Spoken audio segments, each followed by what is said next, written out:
ትላንት አልፋለች። ዛሬ ለኛ በልዩ ገጸ በረከትነት ተሰጣለች። ዛሬ ላይ ሆነን ነገም የኛ እንድትሆንልን በነገዋም ዕለት መልካም እንድንሰራ ዛሬውኑ ልንማጸን መልካም ጥያቄያችንን ልናቀርብ በምንችልባት በመጽሐፍ ቅዱስ መልካም በተባለች ስፍራ በአውደ ምሕረቱ ስለሰበሰበን ሥላሴ ስሙ የተመሰገነ ይሁን። የተከበራችሁ ሊቃውንት፣ የተከበራችሁ መላ ኦርቶዶክሳውያን፣ በዚህ ታላቅ ዕለት በዚህ በአውደ ምሕረት የተገኛችሁ በመላ በልዑል አምላክ በሕያው እግዚአብሔር ስም እንደምን ሰነበታችሁ?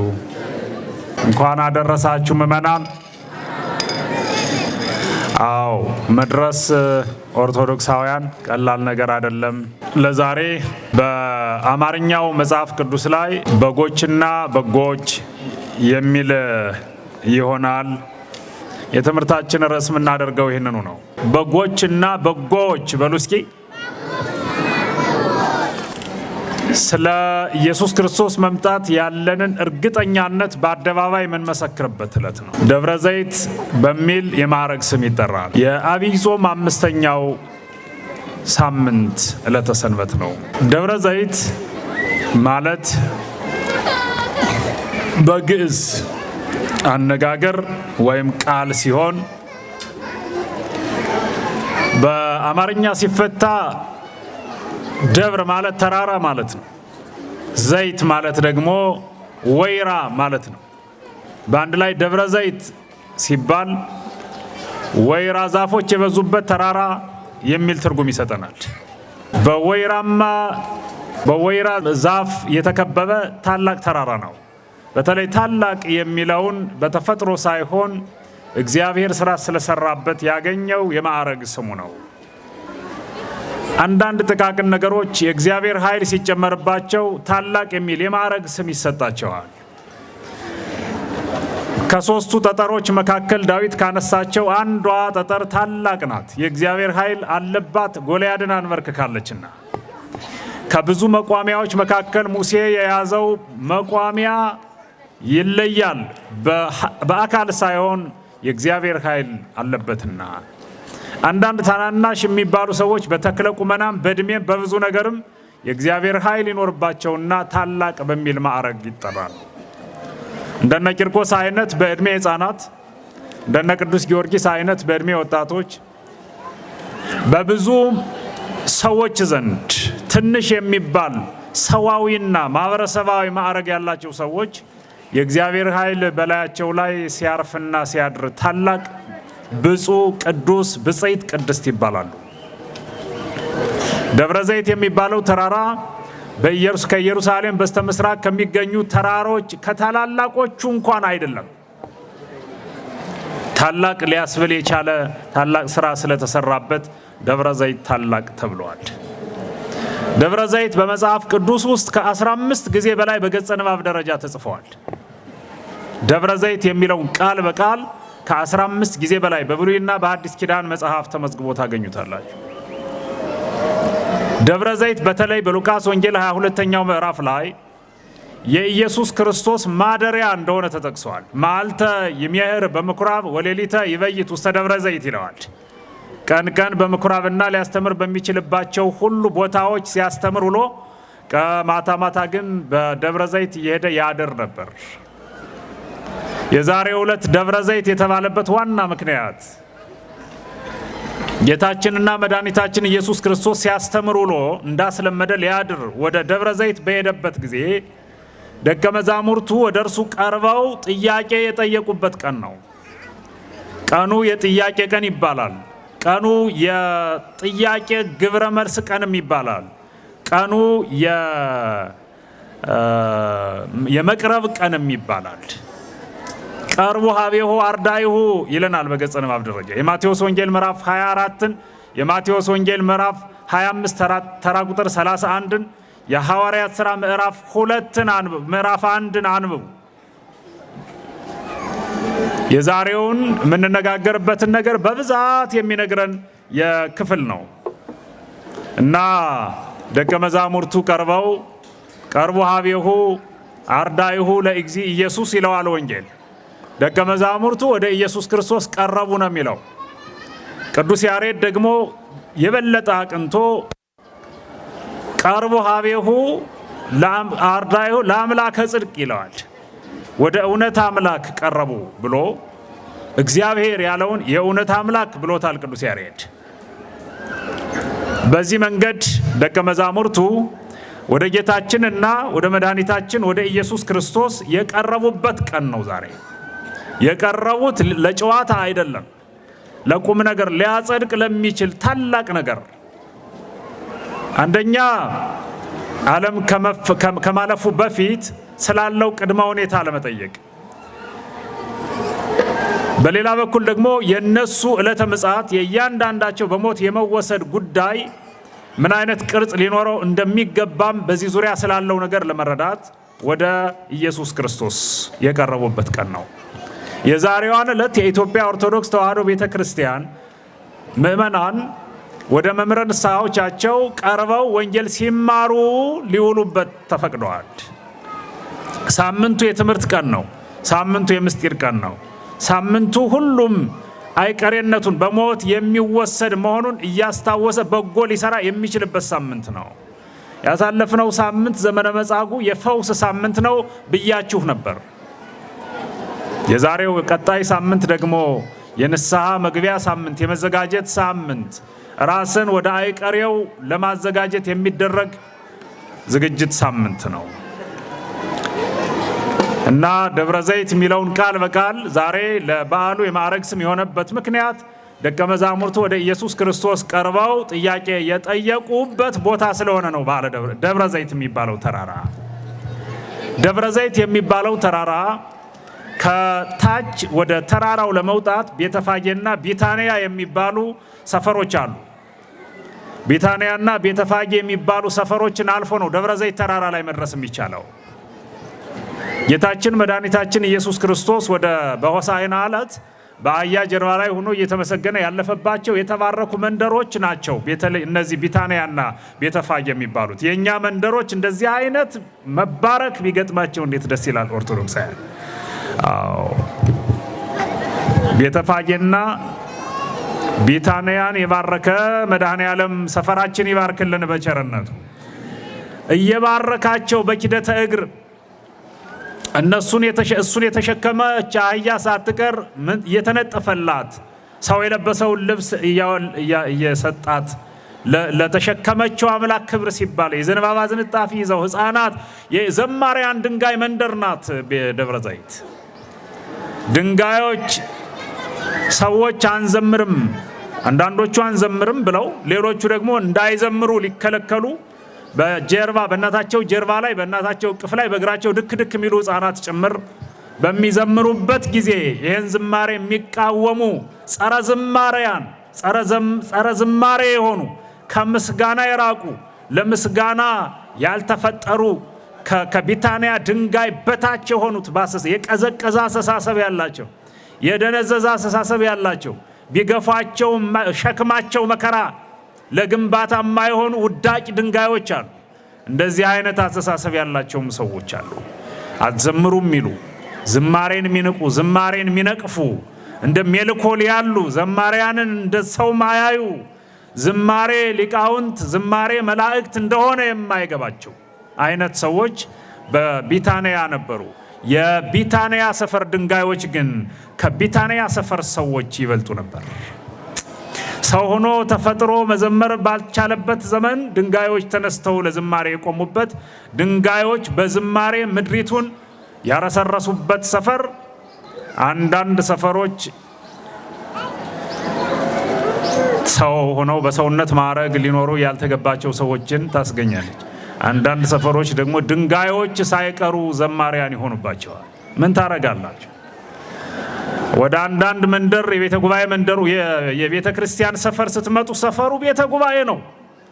በዚያ ቤተ ጉባኤ ስትሄዱ ቅኔ የሚዘርፍ አለ፣ የሚተረጉም የሚያመሰጥር አለ፣ ዜማ ሚያዜም የሚጸነጽል አለ፣ መቋሚያውን ይዞ የሚዘምም አለ፣ አሐዱ አብ ብሎ የሚቀድስ አለ፣ የሚመራ የሚያስተምር አለ። ያን ታገኛላችሁ። ቤተ ክርስቲያን መንደር ላይ የምታገኙት ይሄን ነው። ወደ አንዳንድ አካባቢ ስትሄዱ ደግሞ ከዚህ በተቃራኒ የሚገኝበት ሁኔታ አለ። እና ልናገር የፈለኩት ቢታንያና ቤተፋጌ የሚባሉ ጥቃቅን ሰፈሮች ደብረ ዘይት ለመውጣት ታች ላይ የምናገኛቸው መንደሮች ናቸው። ደብረ ዘይት የሚባለውን ተራራ በጂኦግራፊ ደረጃ ያለውን ገጽታ ለመግለጽ ፈልጌ ነው። በዚህ ደብረ ዘይት በሚባል ተራራ ላይ ጌታችን ኢየሱስ ክርስቶስ ተቀምጦ ሳለ ደቀ መዛሙርቱ ቀርበው እለተ አንተ መጣለው ብለሃል፣ እኛም እንደምትመጣ እናምናለን አሉት። ኦርቶዶክሳውያን ግን ክርስቶስ እንደሚመጣ ታምናላችሁ? እስኪ እንደው በእውነቱ እኔም ሥላሴም ደስ እንዲለን እንደሚመጣ እንደምታምኑ ንገሩኝ እስኪ። እንደሚመጣ ክርስቶስ ታምናላችሁ ወይ? አዎ ብቻ በሉኝ። አታምኑም ማለት ነው። ታምናላችሁ ወይ? የኩርፊያ ንግግር ነው የምትናገሩት እኮ። መስክሯ። እኔ ማይክራፎን ይዤ ሙሉ ኃይሌን ተጠቅሜ እኮ ነው ስለ መምጣቱ መመሰክረው። ይመጣል አይመጣም? ይመጣል አይመጣም? ያው እንተባበረው ብዬ ነው ይሄን ምስክርነት በጋራ ወንጌል እንስበክ ብዬ እኮ ነው በእውነቱ። እኛ ብቻ እየተናገርን መስክረን ብቻ ለምን እንጸድቃለን? እናንተም የምታውቁትን እውነት በአደባባይ በመመስከር መጽደቅ ስላለባችሁ ነው። ይመጣል መድኃኔዓለም። የትምህርት ርዕስ ከመድረሴ በፊት አሁን የምናገራቸው ነገሮች ሁሉ ለትምህርት ርዕሴ መደብ የሆኑ ነገሮች ናቸው። አስረጅ ነገሮች ናቸው። እንደ መቅድም የምንጠቀማቸው ነገሮች ናቸው። ደብረ ዘይትን ስለሚመለከት ይሄንን ነው ማለት የምፈልገው። ለመሆኑ ክርስቶስ ይመጣል ወይ? አሁን አንደኛ ሶስት ዋና ዋና ነገሮች አሉ በትምህርታችን ውስጥ። ክርስቶስ ከመምጣቱ በፊት፣ ክርስቶስ ሲመጣና ክርስቶስ ከመጣ በኋላ ስለሚሆኑ ነገሮች ነው የምንነጋገረው። በተለይ የትምህርታችን መቋጫ አካባቢ ስለ ክርስቶስ መምጣት በዚያ ጊዜ ስለሚሆነው የድርጊት መርሃ ግብር እናንተ አክሽን ፕላን ስለምትሉት ማለት ነው እንነጋገራለን። ክርስቶስ ሲመጣ ምንድነው ሊሆን የሚችል የሚለውን የትምህርታችን ማሳረጊያ ጣነ ሞገር እናደርገዋለን። ይመጣል ወይ? እውነት ነው ይመጣል። መጻሕፍት ከሚሉት አልፎ አልፎ አንዳንድ ነግራችሁ ልለፍ። 1 2 3 ከብሉይ ኪዳንም ከአዲስ ኪዳንም ይመጣል። አዎ 100% ብለን ሁሉ እዚህ የሚጠራጠር አለ ብዬ አምኜ አይደለም። መቼም በኦርቶዶክሳውያን መካከል ስለ ኢየሱስ ክርስቶስ የባህሪ አምላክነት ጥርጥር አልገምትም አልጠብቅምም። ሁሉም ያውቃል፣ ሁሉም ያምናል። እና ይመጣል ወይ? እንደው መጽሐፍ ቅዱስ ምን ይላል? እስኪ አንዳንድ በለን ካላችሁኝ እንዲህ ይለናል ዳዊት። ዲያቆኑ ሰራዩ ዲያቆን በምስባኩ ክፍለ ጊዜ እግዚአብሔርሰ ገሃደ ይመጽእ ወአምላክነሂ ያረምም እሳት ይነድድ ቅድሜሁ ሲለን እንሰማለን። እግዚአብሔር ግልጽ ሆኖ ይመጣል ይላል። ሶስት ነገር አለው ይሄ ንግግሩ። አንደኛ ይመጣል ከማለቱ በፊት መጪውን ይናገራል። እግዚአብሔር ብሎ የሚመጣ ማን ነው ብለን ስለምንጠይቅ እግዚአብሔርሰ ገሃደ ይመጽእ ይላል። እግዚአብሔር ግልጽ ሆኖ እግዚአብሔር ነው። አንድ ሁለተኛ ገሃደ ማለት ግልጽ ሆኖ ያመጣጡ መገለጫ ነው። ግልጽ ሆኖ የሚለው በስውር አይደለም። እንደ ከዚህ በፊቱ ከድንግል ማርያም ሲወለድ በጨርቅ ተጠቅሎ በበረት ተጥሎ ዝቅ ብሎ ሳይሆን በትህትና ሳይሆን የሚመጣው ግልጽ ሆኖ በግርማ መንግስት ነው የሚመጣው። ስለዚህ ግልጽ ሆኖ ሌላው ይመጣል ነው። እንግዲህ አመጣጡ የሚመጣ እግዚአብሔር ነው። አመጣጡ በግልጽ ነው። ደግሞ አይቀርም 4 ነጥብ ይመጣል ብሎ ዳዊት ተናገረ። ወደ አዲስ ኪዳን ስንመጣም በማቴዎስ ወንጌል ምዕራፍ 25 ተራ ቁጥር 31 ላይ ይመጣል ያለውን ዳዊት በመምጣቱ ጥርጥር ስለሌለበት ወንጌላዊው ወአመ ይመጽእ አለ። ሲመጣ አለ። በቃ ይመጣል ካል ስለ አመጣጡ እንነጋገር ማለት ነው። ሲመጣ ወአመ ይመጽእ እግዚእነ ኢየሱስ ክርስቶስ ብሎ ሲመጣ ሊሆን የሚችለውን ነገር በግልጽ ይናገራል። በሌላ በኩል ደግሞ የሐዋርያት ሥራ ምዕራፍ 1ን ስታነቡ ጌታችን መድኃኒታችን ኢየሱስ ክርስቶስ በክብር ወደ ሰማይ አረገ። ደቀ መዛሙርቱ ቀና ብለው በትኩረት ይመለከቱ ነበር። የሰማይ መላእክት ከሰማይ መጡ። ቅዱስ ሚካኤልና ቅዱስ ገብርኤል እናንተ የገሊላ ሰዎች ለምን በዚህ ትኩር ብላችሁ ትመለከታላችሁ? እርሱ ከሆነ እንደተናገረ ወደ ሰማይ አርጓል። እንዲሁ እያያችሁት እንዳረገ ወደ ሰማይ እንዳረገ እንዲሁ ይመጣል አላቸው። ኦርቶዶክሳውያን በእውነት ይመጣልናል መድኃኔ ዓለም በበረከቱ በቸርነቱ ይምጣልን። ይመጣል አሉ። ይሄን ያሉት የሰማይ መላእክት ናቸው። ዳዊት ገሃደ ይመጽእ ብሎን ነበር። ግልጽ ሆኖ ይመጣል ሲል ሰምተነዋል። የሰማይ መላእክት መጡና በአዲስ ኪዳን ደገሙት። ይመጣል እንዲሁ ነው ያሉት። ይመጣል ብቻ ሳይሆን እንዲሁ ስጋ እንደለበሰ ዛሬ እያያችሁት ወደ ሰማይ በመርቀቅ ሳይሆን በመራቅ ከዓይኖቻችሁ እይታ እንደራቀ ከእይታችሁ ውጭ እንደሆነ ረቆ በኖ ጠፍቶ ተኖ ሳይሆን ርቆ ከዓይናችሁ እንደተሰወረ እንዲሁ በዓይናችሁ በብረቱ እያያችሁት ይመጣል አሏቸው። ሚካኤልም ገብርኤልም ተመልከቱ፣ መላእክት መስክረዋል እንደሚመጣ። ለምን በዚህ ቁማችሁ ታያላችሁ? ተነግሯችሁ የለ? ተነግሯችኋል እኮ። የተነገራችሁትን ሂዱና መስክሩ። ምን እዚህ አቁሟቸዋል አሏቸው። በሌላ በኩል ራሱ መድኃኔ ዓለም እነሆ በቶሎ መጣለሁ ይለናል። በራእየ ዮሐንስ ላይ ስትመለከቱ እነሆ በቶሎ መጣለሁ ለእያንዳንዱ እከፍል ዘንድ ዋጋ የበጀ ነው አለን።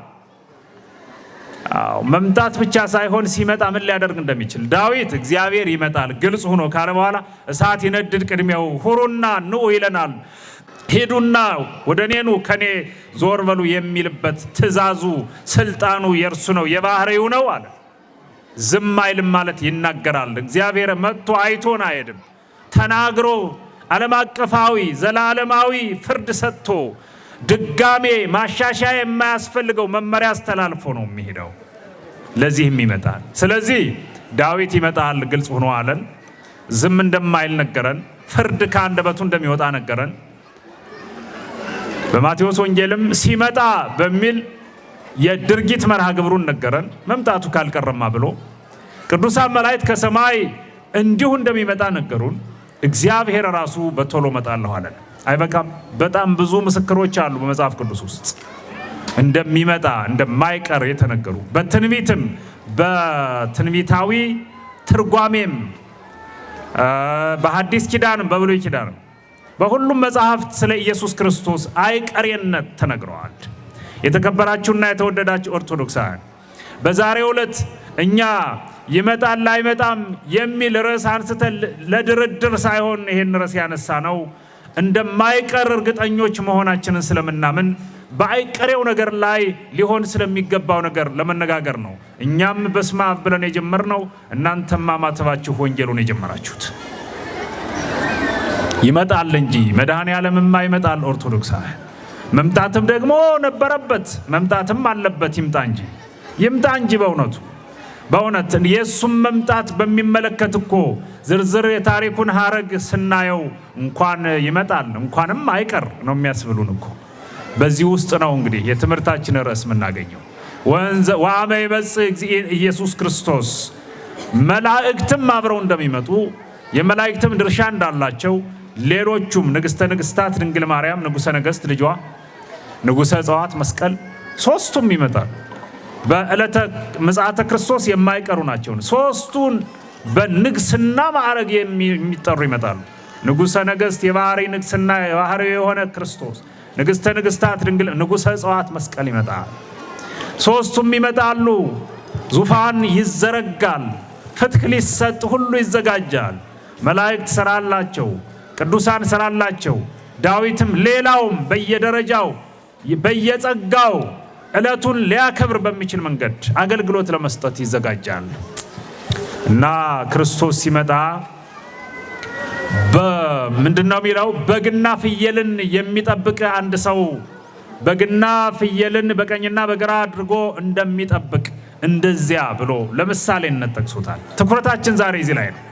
በተለይ በግና ፍየል ቀኝና ግራ የሚሉ ነገሮችን ለማየት እገደዳለሁ። ሌላ ብዙ ታሪክ ማየት ጊዜም አይኖርም። ፍየሎችን በግራው በጎችን በቀኙ ያቆማል ሲመጣ።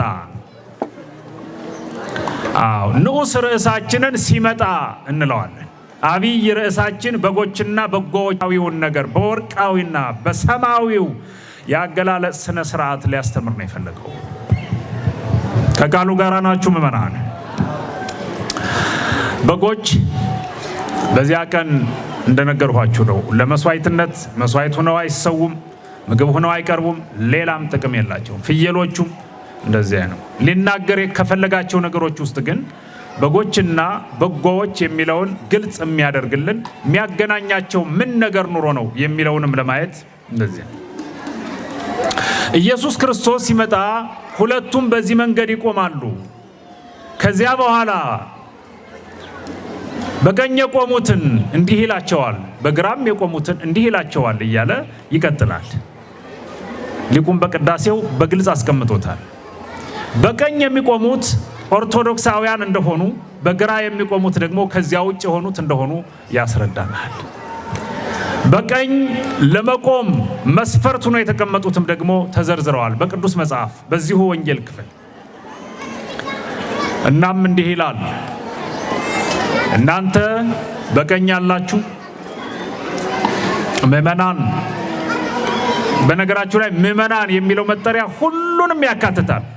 ከፓትርያርክ እስከ አጻዊ ሆት ያለው ምእመናንን ጨምሮ። ምእመን ማለት አማኝ ማለት ነው፣ ሌላ ትርጉም የለው።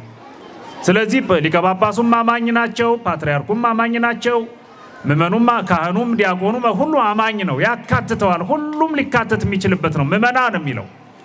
ከዚያ በኋላ ከምእመንነት ከፍ ባለ በተለየ መንገድ ለአገልግሎት የሚጠሩ ሰዎች መጠሪያ ነው ካህን መምህር የሚባለው። ምእመን ካልሆነ አማኝ ካልሆነ ካህንም ዲያቆንም ቄስ ሌላም ሊሆን አይችልም።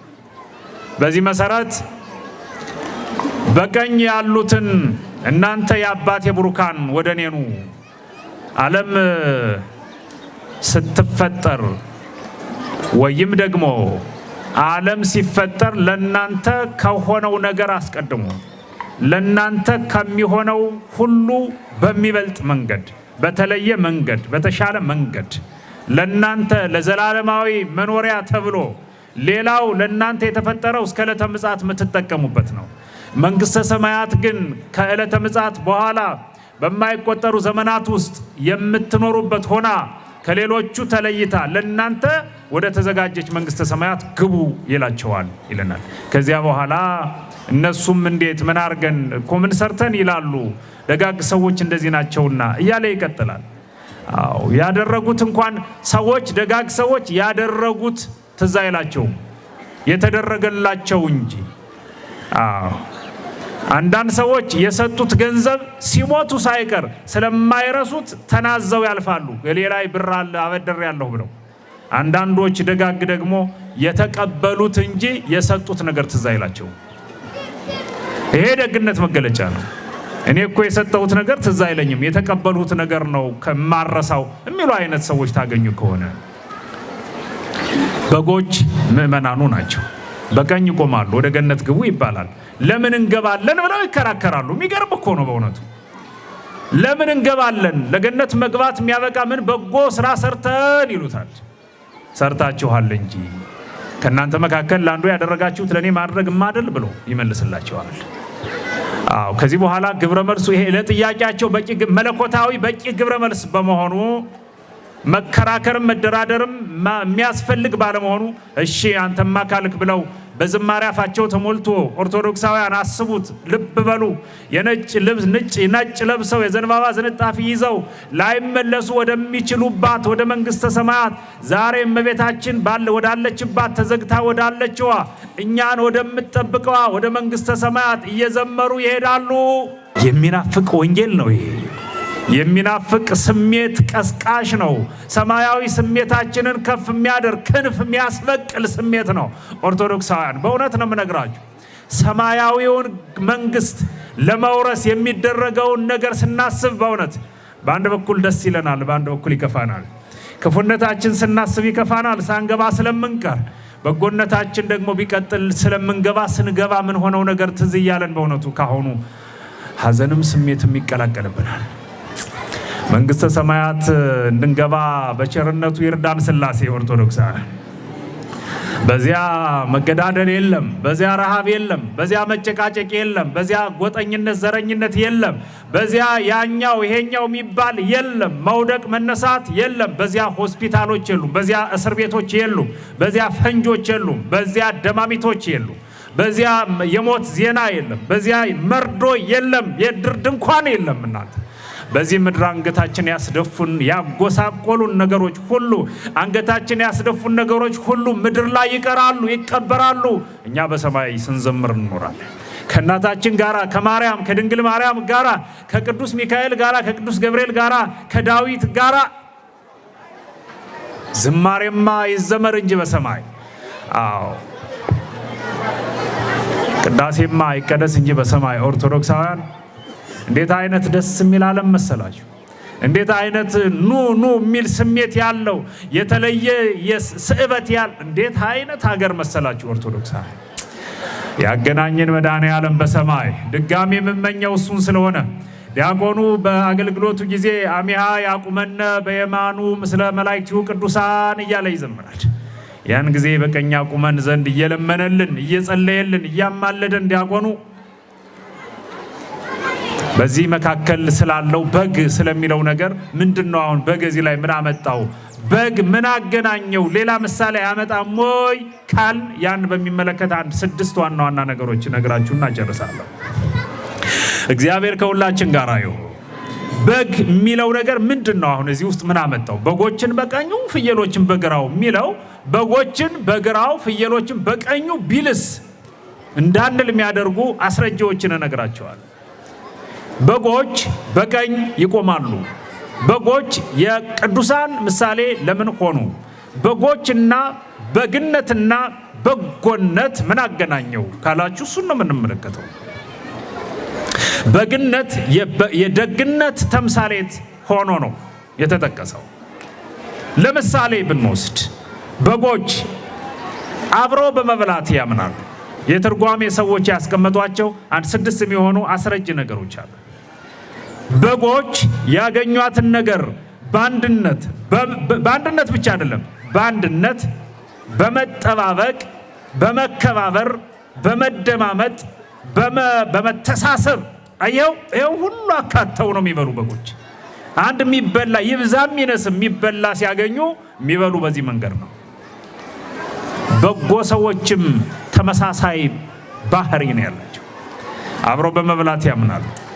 ማዕዳቸው ላይ ሌላ ሰው ከሌለ በማዕድ የሚጋራ በልተው የጠገቡ የማይመስላቸው የቀመሱ የማይመስላቸው ወደ ቤታቸው እንግዳ መጥቶ ካልዋለ ካላደረ ቤታቸው የተወረረ የሚመስላቸው ቤታቸው መቃብር የሚመስላቸው እንግዳ የመጣ ጊዜ ሥላሴ ራሱ እንደመጣ የሚቆጥሩ እንግዳ ወዳድ አብሮ በመብላት አብሮ በመስራት ብቻ አይደለም አብሮ በመብላት የሚያምኑ አብሮ መስራትማ ማህበራዊ ስራ መርሃ ግብራችንም ያስገድዳል። ዛሬ አብሮ የሚበላው ነው እንጂ የቀነሰው አብሮ የሚሰራው አይደለም። አብሮ መብላት፣ አብሮ መጠጣት፣ አብሮ ችግርን መጋራት፣ መሸካከም፣ መተጋገዝ የሚባል ነገር ያላቸው ሰዎች በበጎች ይመሰላሉ፣ በቀኝም ይቆማሉ። ለዚህም በጎች በቀኝ ይቆማሉ ሲል በጎች በቀኝ ይቆማሉ ማለቱ። ሁለተኛ በጎች ሲኖሩ የሚመቻቸው ደጋማው አካባቢ ነው። በቆላ መኖር ለበግ አይመቻትም። ለበግ የአኗኗር ስርዓት ምቹ ሁኔታ ያለው ደጋማው አካባቢ ነው። ደጋግ ሰዎችም ደግሞ ሊኖሩ የሚችሉት በደጋ በመንግስተ ሰማያት ደጋ የምትባለዋ መንግስተ ሰማያት የመንግስተ ሰማያት ምሳሌ ሆና ተጠቅሳለች። ደጋግ ሰዎች የሚኖሩት በመንግስተ ሰማያት ነው። በደጋ መኖር ለበጎች እንደሚመች በመንግስተ ሰማያትም ደግሞ ለቅዱሳን መኖር ተገብቷል፣ ተፈቅዷል ማለት ነው። ስለዚህ በጎች በቀኝ ይቆማሉ ማለት በጎች በክርስቶስ ቀኝ ይቆማሉ ማለት ነው። ሶስተኛ በዘመነ ክረምት በጎች ወደ ቤት ለመግባት ሲሯሯጡ አይታዩ። ባሉበት ነው የሚቆሙት። ባሉበት አይንቀሳቀሱ። በተፈጥሮ በተሰጣቸው የፀጉር ተከላክለው ብቻ አይደለም፣ ፀጉራቸው ብቻ አይደለም ወገኖቼ፣ ስነ ልቡናቸው ነው። ፍርሃትንም ጭካኔንም መወሰን የምንችለው አእምሯችን ላይ ነው። ፍርሃት የሚባለው አእምሯዊ ነው። ራዕድ የሚባለው አካላዊ ነው። ዘካርያስን ፍርሃት ወራዕድ ይለዋል። በዘካርያስ ላይ በአእምሯዊ ፍርሃትም አካላዊ ፍርሃትም ተፈጥሮበት ነበር። ቅዱስ ገብርኤልን ባየ ጊዜ ማለት ነው። ፍርሃት እና ራዕድ ይባላል። አእምሯዊ ናቸው እነዚህ ነገሮች። ስለዚህ አንድ ሰው መፍራት የሚጀምረው ከአእምሮው ነው። መደሰትም የሚጀምረው ከአእምሮው ነው። አንዳች ድርጊት የሚጀምረው ከአእምሮ ነው። ከዚያ በኋላ ነው ወደ ውጭ የሚወጣው። ወደ መናገር ወደ መተግበር ከፍ የሚለው አንድ ነገር ከአእምሮ ጀምሮ ነው። ሐሳባዊ ይባላል። ይሄ የማይጨበጥ የማይዳሰስ ነገርን ግዙፉን መናገርን በገዝፎ መጨበጥን የሚያመጣ ጽንሶ የሚወልድ ነገር ነው ሐሳብ የሚባለው። ይሄ አእምሮ ቋት ውስጥ ነው ያለው። ከልብ ጋራ በመሰናሰል የሚያመጡት ነገር ነው ሐሳብ የሚባለው። እና ኦርቶዶክሳውያን እነዚህ በጎች በክረምት ወቅት ደስተኞች ናቸው። አንዳንድ ዛፎችን ጨምሮ አንዳንድ ዛፎች ታዩ ከሆነ ክረምት ሲመጣ የሚከፋቸው አሉ። ቅጠላቸውን የሚያረግፉ እንደው ሁሉ ነገራቸውን ራቁታቸውን ሆነው የሚያዝኑ አሉ። በእውነት እድር ድንኳን ውስጥ የሚሆኑ አንዳንድ ዛፎች። በጋ የመጣ ጊዜ ደግሞ አንዳንድ ሳይሆን ለምሳሌ ማንጎ፣ እንዶድ ያሉ የሀገራችን ዛፎች ወይራ፣ ዶቅማ የሚባሉት በጋ ነው የሚያፈሩም የሚያለመልሙም የሚያምርባቸው። ግንቦት የመጣ ጊዜ ይከፋቸው አንገታቸውን ይደፋሉ። በበጋ ዝናብ ሳይኖር በሐሩረ ፀሐይ ወቅት በከፋ ዘመን አብበው አፍርተው የሚገኙት ተክሎች የሰማዕታት ምሳሌዎች ናቸው። በክረምት ወቅት ደግሞ ዝናብ ጠብ ሲል የዝናብን መውረድ ምክንያት አድርገው አለሁ የሚሉ እነዚህ አይነት ዛፎች ደግሞ የኔ ቢጤ አይነት ክርስቲያኖች ምሳሌዎች ናቸው። ይሄ በዓል ሲሆን የገና የጥምቀት ነጭ ለብሶ ውንውን የሚለው አይነት ክርስቲያን ማለት ነው። በድጋፍ ክርስትና ውስጥ የሚኖረው ተደግፎ የሚኖርበት ክርስትና ውስጥ የሚኖረው የኔ አይነት ደካማ ሰው በክረምት ተክሎች ይመሰላል። በጎች ክረምት ምን አለ መሰላችሁ? የሰማይ ዶፍ አለ፣ የመሬት ጎርፍ አለ፣ በዚህ ቅዝቃዜ አለ፣ በዚህ ጭቃ አለ፣ በስንት ነገር አለ መሰለኝ። ያን ሁሉ ግን ተቋቁመው ደስ ይላቸዋል። ደመና ሲመጣ ገና ፎይ ይላሉ ደስታ። እንደዚህ አይነት ዝናቡንም በረዶውንም ቅዝቃዜውንም ጭቃውንም ተቋቁመው ባሉበት ዝናብ ሲባራ ወደ የሚፈልጉት ይንቀሳቀሳሉ። ደጋግ ሰዎችም በጎ ሰዎችም እንደ ሰማይ ዶፍ እንደ መሬት ጎርፍ እንደ ቀኝ ግራ እንደሚመጣው ቅዝቃዜ እንደሚያንዳልጠው እንደሚያቆሽሸን እንደማንወደው ጭቃ አይነት እንደዚህ አይነት መከራዎች ቢከቧቸውም ኦርቶዶክሳውያን በደስታ እየዘመሩ ትታሰራላችሁ ሲባሉ ትታረዳላችሁ ሲባሉ እንደ ሐዋርያት ወወፁን ዘይት ፌስሁም ይላቸው በደረቅ ሲላጩ በሐብል ሲታሰሩ በእሳት መካከል ሲጣሩ በአናብስ መካከል ሲወረወሩ መከራ ተመርጦ እንደና አግናጢዮስ ሲጣልባቸው ከአናብስት ጋራ በስታዲየም ተጥለው ስጋቸው ሲቆረስ አጥንታቸው ሲከሰከስ ደማቸው ሲፈስ የሚደሰቱ በመከራ የሚዘምሩ ደስታ የሚባል ነገር ስጋዊ ደስታ የማይስማማቸው አይነት በጎች በበጎች ባህሪ ተመስለዋል። በጎነትና በግነትን በዚህ ልክ እናየዋለን። የበግ ምሳሌ ያስፈልገውም ለዚህ ነው። የበጎ ሰዎችን ጠባይ ሊያሳይ ስለሚችል። አራተኛ ደግሞ ስጋቸው ለተወደደ መስዋዕትነት አገልግሎት ይሰጣል። በጎች በብሉይ ኪዳን በግ መስዋዕት ሆና ትቀርባለች። የበጎ ሰዎችም ስራ በእግዚአብሔር በሰውም ዘንድ የተወደደ ነው። ይስራ እንጂ ገሌ እንዲህ ይበል እንጂ ገሌ የሚባል ስራቸው የተወደደላቸው ሰዎች እግዚአብሔርም ሰውም የሚወደው ስራ የሚሰሩ የታደሉ በጎችን የሚመስሉ በጎዎች አሉ። በበጎች አንጻር የተወደደ ስራ ያላቸው በጎ ሰዎች አሉ። በጎ ያድርገን መድኃኔዓለም። ስለዚህ ነው መስዋዕት በእግዚአብሔር ዘንድ የተወደደ መስዋዕት ሆኖ የመቅረብ እድል ፈንታ ጽዋ ተርታ በብሉይ ኪዳን ስርዓት የነበራቸው በጎች በእግዚአብሔር ዘንድ የተወደደ ስራ ለሚሰሩ ሰዎች በምሳሌ ዘያጽጽነት ተጠቅሰዋል። አምስተኛ በጎች መሰወር ያለበትን አካላቸውን ይሰውራሉ። በቃ መሰወር ያለበት ብላችሁ ውሰዱት። ተፈጥሮን መሰረት አድርጋችሁ ስታዩ በጎች ከፍየል ይለያሉ።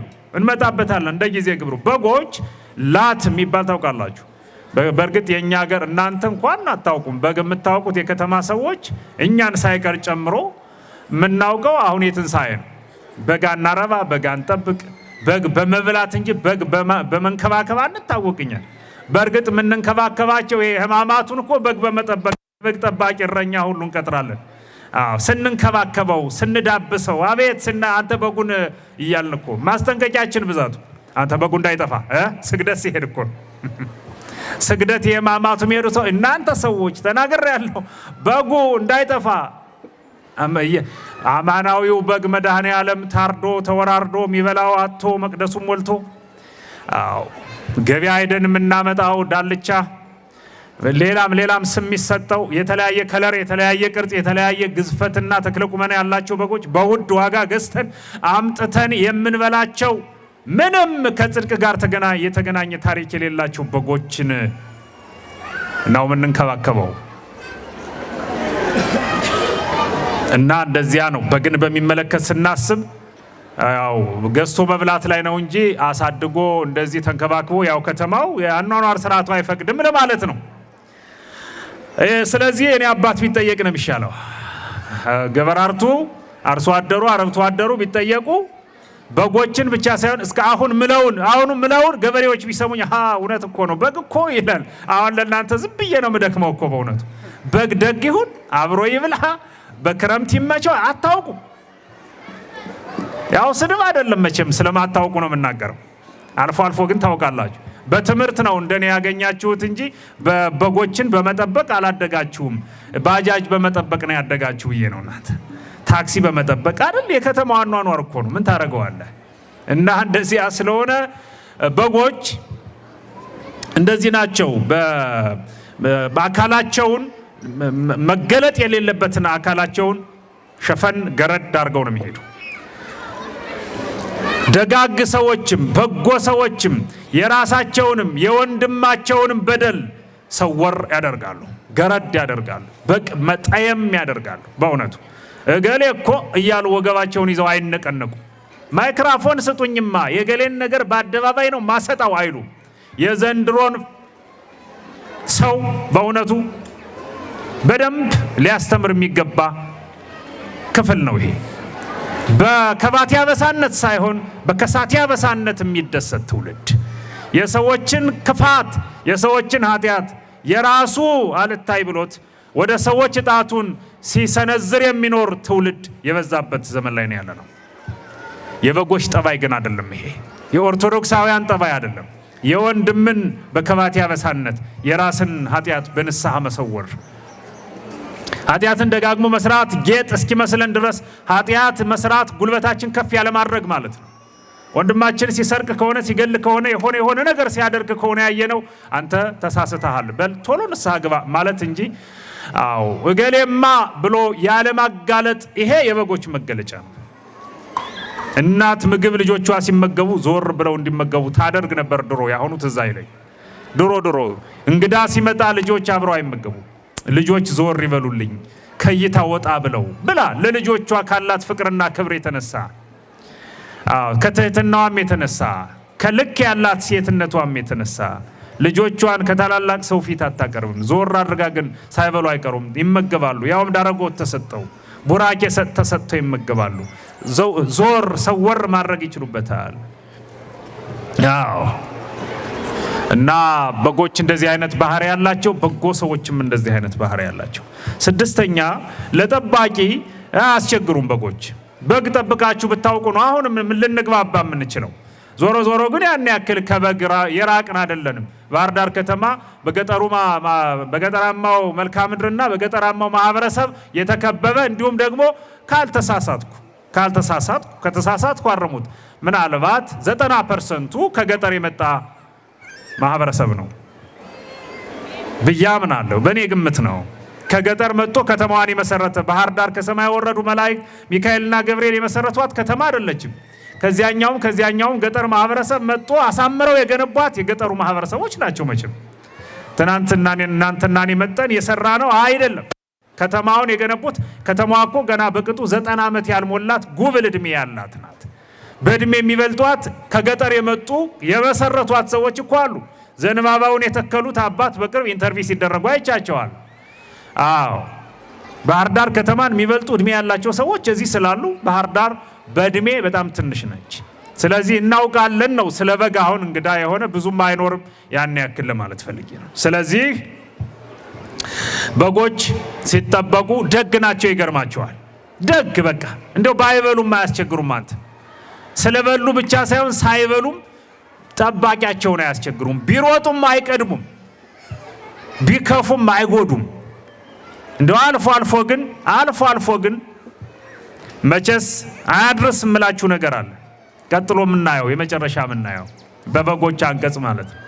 እና በጎች ለጠባቂ አያስቸግሩም፣ በጎዎችም ለጠባቂ አያስቸግሩም።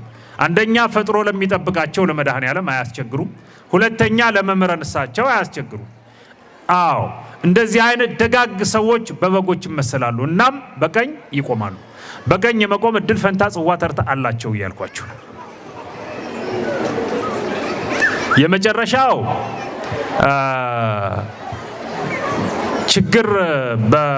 ችግርን በሚመለከት ያላቸውን አማራጭ በሚመለከት ስናይ በጎች ጓደኛቸውን መብላት የፈለገ አውሬ መጡ ሲወስድ ከፊታቸው ሲወስድ ካዩ ከዚህ አካባቢ አይኖሩም፣ በፍጥነት ቦታ ይቀይራሉ።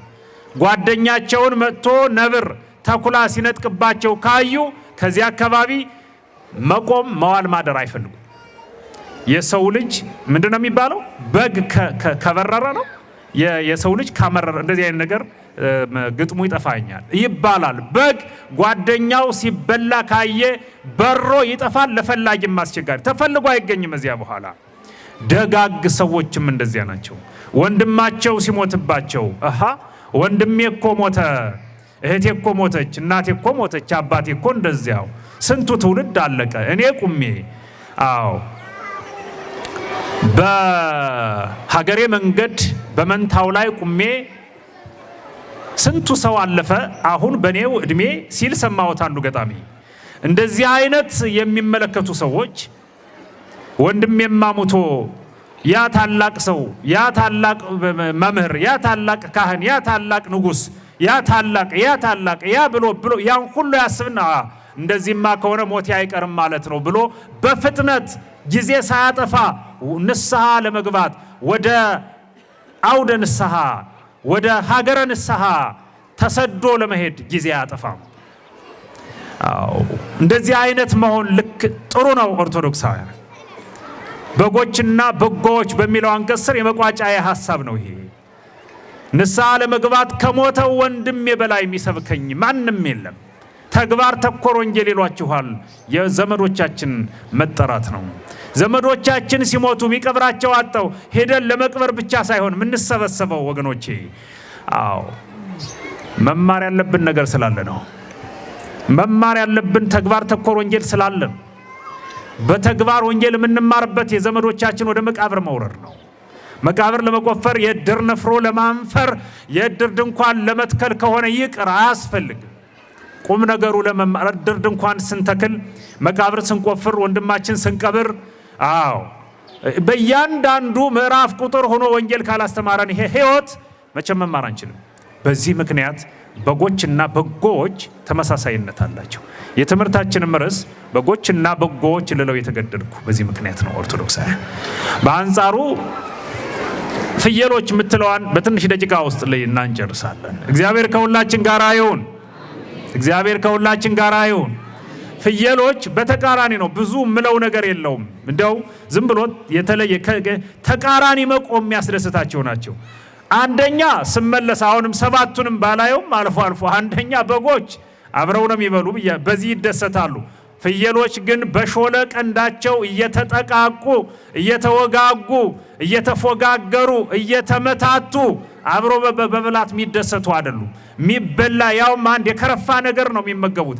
ያገኙ ጊዜ ከርቀት በጥላቻ አይን እየተያዩ መብላት፣ ራሳቸው ማጥገብ፣ የተረፈም ካለ በእግራቸው በታትነው በመሄድ የሚያምኑ ክፉዎች፣ ሆዳሞች፣ ስስታሞች ናቸው። ፍየሎች እንደዚህ ናቸው። ይገርም እኮ ክፉ ሰዎችም ከማሁ ብለህ ለፉ። እንደዚያ ነው። ክፉ ሰዎችም እነሱ ከጠገቡ ሁሉ የጠገበ እነሱ ምሳ እስካልበሉ ድረስ ዓለም በረሃብ የምትቆላ የሚመስለው አይነት ትውልዱ እኮ በረሃብ አለንጋ እየተገረፈ ነው ይላል። እሱን የራበው ጊዜ እሱ የጠገበ ጊዜ ምን አሁን እኮ ለምለምናት ሀገሬ ይላል ተነስቶ። እንደዚህ አይነት ፍየልኛ የሚያስቡ አይነት ሰዎች የሚቆሙ በገራ ነው። ሁለተኛው ደጋማ አካባቢ ለፍየል አይመቻ፣ ቆላማው በረሃማው አካባቢ ነው የሚስማማት። በጎ ያልሆኑ ሰዎችም የበግ አይነት ጠባይ የሌላቸው ሰዎችም በገሃነመ እሳት መኖር ነው ባይመቻቸውም ቢመቻቸውም በገሃነመ እሳት መኖርን ይመርጣሉ። በዘመነ ክረምት በጎች ይመቻቸዋል፣ ፍየሎች ግን ያዝናሉ። በእውነቱ እንዳንዳንድ ተክሎች ራቁታቸውን እንደሚሆኑ ቅጠላቸውን የሆነ ነገራቸውን እንደሚያረግፉ አይነት እድር ድንኳን ውስጥ እንዳለች እናቷ እንደሞተችባት ልጅ አንገቷን ደፍታ ታያታለ። ገና ደመና ሲመጣ ፍየሎች ይከፋቸዋል። የፍየሎች ፕሮቶኮል ይገርማቸዋል። ጭቃ እንዳይነካቸው ተሯሩጠው ድንጋይ ላይ ነው የሚቆሙት ገና ዝናብ ሳይጥል። እንደዚህ እንደ ከተማ አይነት ሰው ይቃጣቸዋል። የከተማ ሰው ጫማው እንዳይቆሽሽ ዝናብ የጣለ ጊዜ ያኔ ማለት ነው። እናንተን አይደለም እኮ አብረን ነው። ምን ለማለት ፈልጎ ነው አትበል፣ እኔን ጨምሮ ነው። ጫማዬ እንዳይቆሽሽ መቼስ ደመና እንደ ተደዋውሮ ዝናብ መጥቷል እየተሯሯጠ ሄዶ ቤቱ ነው የሚገባው። ፍየሎችና ኃጢአት አይደለም በእውነቱ ዝናብ አትመቱ፣ ጽድቅ ስለማይሆን ዝናብ ከመጣ ግቡ ወደ ቤታችሁ። እንደው ፍየሎች ትዝ ብለውኝ ነው የሚሯሯጡት። በሰልፍ ነው የሚሮጡ። ዝናብ ጠብ ሲል እነሱ የሚገቡበትን አያውቁም። ዝናብ ፈር ናቸው። ጭቃውን ምኑን ቅዝቃዜውን መቋቋም አይችሉም ፍየሎች። ጾም፣ ጸልይ፣ ንስሐ ግባ ሲባል ማይወድን አይነት ምእመን የሚወክል ነው ይሄ። ሌላው ስጋቸው ያልተወደደ ነው። በብሉይ ኪዳን መስዋዕት ሆኖ አይቀርብም። የክፉ ሰዎችም ስራ በእግዚአብሔር ዘንድ የተወደደ አይደለም። አምስተኛው በጎች በተፈጥሮ ላት የሚባለውን ተጠቅመው ነውር ባይሆንም አንድ መሸፈን ያለበትን አካላቸውን ይሸፍናሉ። ፍየል ግን በተፈጥሮ እንደምታዩት አይነት ስለሆነ ክፉ ሰዎችም እንደ ፍየል አይነት የሚቃጣቸው ሰዎችም የሰዎችን ነውርና የሰዎችን በደል በማጋለጥና በመናገር ስለ ሰዎች በማውራት ስለ ራሳቸው የሚያወሩበት ጊዜ ያልበጀቱ አይነት ሰነፍ ሰዎች ናቸው። ፍየሎችን ክፉ ሰዎች ይመስሏቸዋል። ፍየሎች ለጠባቂዎች አስቸጋሪዎች ናቸው። ክፉ ሰዎችም ለመምህራን እሳቸውን በለው ፈጥሮ ለሚጠብቃቸው ለመድኃኔዓለምን በለው አስቸጋሪዎች ናቸው። በጣም አስቸጋሪዎች በእውነት እና አስቸጋሪ እንዳንሆን መድኃኔዓለም ይጠብቀን በቸርነቱ።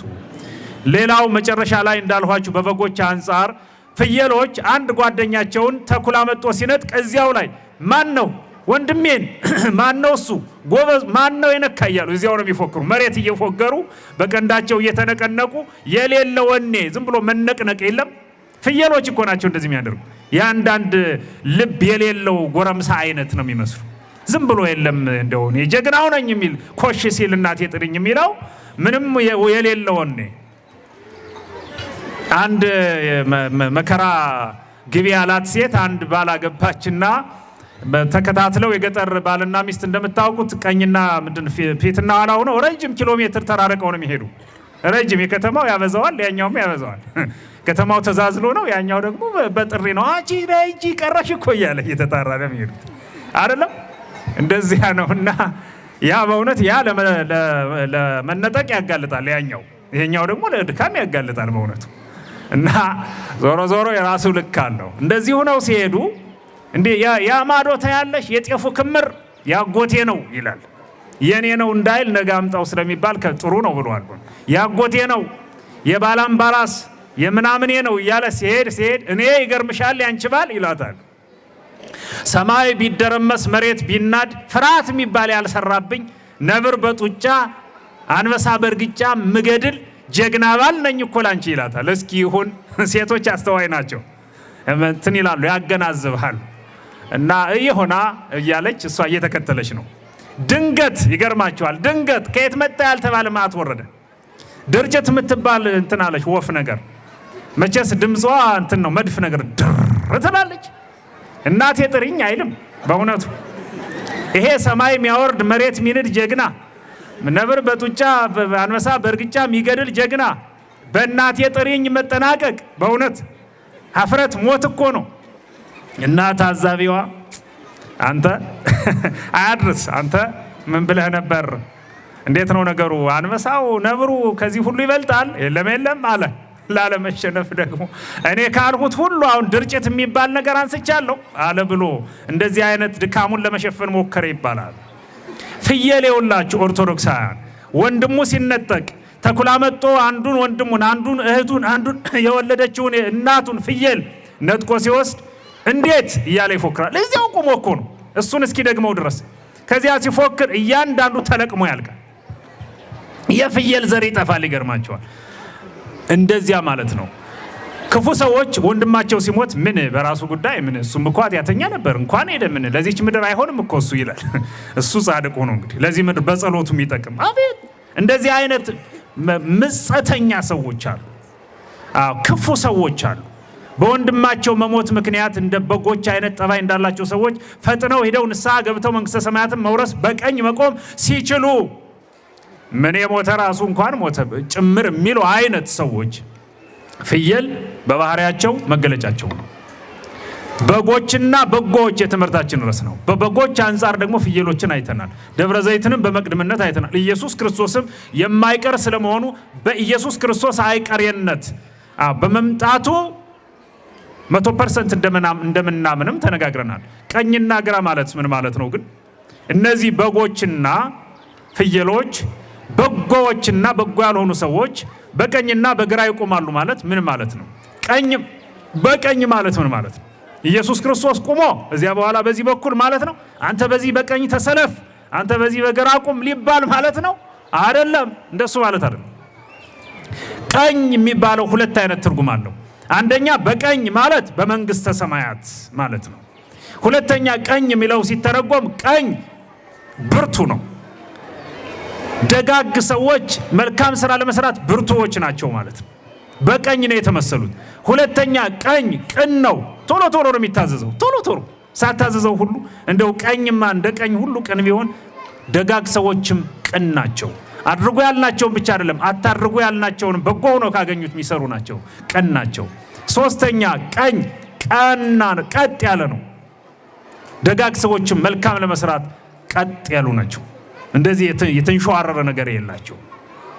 ግራ በእውነት ለትዝብት የተጋለጠ እጅ ነው። ግራ ይኑር ጥሩ ነው፣ መኖር አለበት። ግን እስኪ በአንጻሩ ነው በግራ ይቆማሉ ሲባል ግራ ሁለት ትርጉም አለው። እንደ ቀኝ ሁሉ በግራ ማለት በገሃነመ እሳት ይኖራሉ ማለት ነው። ክፉ ሰዎች ፍየሎች በግራ ይቆማሉ ማለት ክፉ ሰዎች ክፉ የሰሩ ሰዎች በገሃነመ እሳት ይኖራሉ ማለት ነው። በሌላ በኩል ግራ የሚባለውን ስንት ሲተረጎም ግራ ፈጣን አይደለም፣ ልፍስፍስ ነገር ነው። ግራ እጃችን ማለት ነው። ቀኝ ይበላል፣ ቀኝ ይሰራል፣ ቀኝ ይጽፋል፣ ቀኝ እንደው ከየጥጋቡ ጥጋብ ደግሞ ጌጣጌጥ የሚደረግለት ግራ እጃችን እኮ ነው። ቀለበት ያለ ከግራ እጃችን እኮ የሚሰራ ቀኝ እጅ ነው። አየው ፕሮቶኮሉ ቀኝ ግራ ላይ ነው ያለው። እንዴት አይነት እንደው እኮ በእውነቱ ምን ታረግ ሲያመጣው እኮ መቀበል ነው። እንደዚህ ተፈጥሮ ሲያመጣለ ተፈጥሮአዊ አጋጣሚ ነው፣ ሆን ብሎ አይደለም። እና ግራ እጅ ፈጣን አይደለም። አንሳ ብትለው ይጥልብሃል፣ ያዝ ብትለው ያፈስብሃል። ብርጭቆ ሲሸከም እንኳን እንትን ይላል፣ ይሰብራል እኮ በእውነት ቀን አይፈርም፣ አይጽፍ። አንዳንድ በግራቸው የሚገለገሉ አሉ፣ አልፎ አልፎ። ስለዚህ ግራ ቀና አይደለም፣ ቀኝ ቀጥ ያለም አይደለም፣ ጠማማ ነገር ነው። ስራ ብትለው የቀኝን ያክል ብርቱም አይደለም። ቀኝ የሚሸከመውን ግራ አይሸከምም።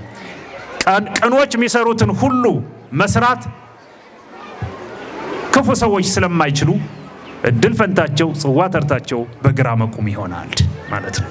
እና ኦርቶዶክሳውያን የተከበራችሁ የሥላሴ ልጆች በዛሬው ዕለት የጌታችንና የመድኃኒታችን የኢየሱስ ክርስቶስን መምጣትና ፈጽሞ አይቀሬነት በማመን ከመታት በኋላም ይሁን ዛሬም ነገም ይሁን ይምጣ የዓለም አቀፉን መምጣት የትንሣኤ ዘለክብርና የትንሣኤ ዘለአሳር ወይም የትንሣኤ ዘጉባኤን መምጣት እመጣለሁ ብሎ በተናገረበት መንገድ መምጣቱን ሳይሆን የምንጠባበቀው እሱ እንዳለ ሆኖ እሱን እንወደዋለን ይምጣልን እያል ነፍሳችን ከስጋችን ሊለይ የሚመጣውን አመጣጥ ግን ቀድመን በመረዳት በቀኝ የመቆም እድል ፈንታ ጽዋ ተርታችን እንዲከናወንልን መልካም እንድንሰራ ለበጎች ያየነውን የሆነውን መልካምነት እንድናደርግ እርስ በርሳችን ተዋደን ሊያጸድቅ የሚችለውን ነገር እየሰራን እንድንኖር ለመመስከር ነው ማይክሮፎኑን ሰባኪው የሚይዘው ሌላውም የሚናገረው የሚይዘው እናንተም ጆሮአችሁን ከፍታችሁ የምትሰሙ ለዚህ ነው። ጌታችን መድኃኒታችን ኢየሱስ ክርስቶስን ደቀ መዛሙርቱ ቀርበው ጥያቄ የጠየቁበትም ግብረ መልስ ከበቂም በላይ ግብረ መልስ የሚያገኙበትም ቀን ነው። በያላችሁበት አጋጣሚ የዛሬን ውሎና ከዚህ በኋላ ያለውን እስከ ቀጣይ ሳምንት ስለ ክርስቶስ መምጣት ያለውን ወንጌል አንብቡ። አባቶቻችሁን ጠይቋቸው ይነግሯችኋል። ሊቃውንቱን ጠይቁ ያስረዷችኋል። ስለ ሃይማኖታችሁ የምትማሩበት ሁላችንም ነገረ ምጽአቱን የምናስታውስበት የነጭ ልብስ የዘንባባ ዝንጣፊ ጉዳይም ሲያሳስበን ምን ሰነበትበት ሳምንት ነው። እግዚአብሔር የዓመት ሰው ይበለን። እግዚአብሔር ይባርከን።